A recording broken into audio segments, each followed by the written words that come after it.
Friends, இப்போ நம்ம என்ன பார்க்க போகிறோம்னா செயின் ஸ்டிச் எப்படி போகிறதுன்னு பார்க்க போகிறோம். ஓகேங்களா? இப்போ வந்து அதுக்கு என்ன பண்ண போகிறோம்னா ஃபஸ்ட்டு ஒரு லைன் போட போகிறோம்.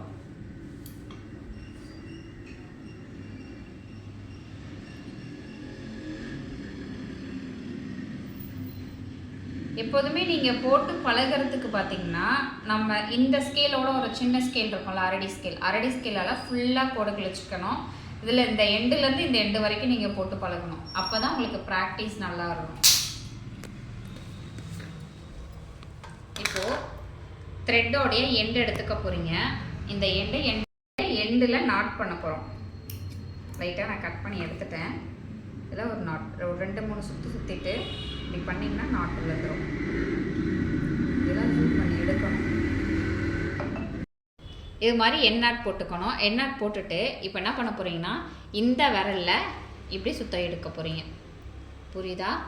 இந்த விரலும் வச்சுட்டு இந்த விரல் ஆள்காட்டி விரலில் இப்படி சுற்றி இப்படி வந்து லாக் பண்ண போகிறோம். லாக் பண்ணி நீடிலால் நம்ம எடுக்க போகிறோம். விடுறீங்க, வெளில எடுக்கிறீங்க. ஓகேவா? இப்போ நான் ஒன்றுமே பண்ணலை பாருங்கள். நீடில் நான் சொன்ன மாதிரி உங்களுக்கு ப்ராக்டிஸில் சொன்ன மாதிரி லெஃப்டில் பார்த்த மாதிரி இருக்கணும். இப்போ நூல் வந்து அப்படியே எடுத்துகிட்டு வெளில வரணும். ஓகேவா? இப்போ நெக்ஸ்ட்டு இந்த சைட் போகிறோம். எந்த ஒரு ஸ்டிச் போட்டாலும் பேக் சைடில் போயிட்டு பேக் நாட் கொடுத்துட்டு தான் நீங்கள் வரணும். ஃப்ரண்ட்டில்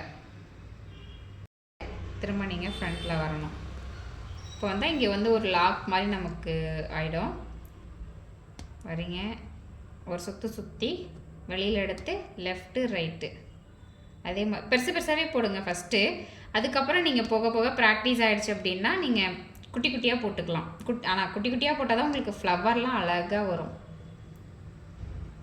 இப்போ எப்படி இருக்குது, நான் நீடில் நான் எப்படி கொண்டு போகிறேன்னா இப்போ இந்த லைனில் தானே போகுது. அப்போது இந்த சைட் ரைட் சைட் பார்த்த மாதிரி தான் இருக்கணும். ஓகேங்களா?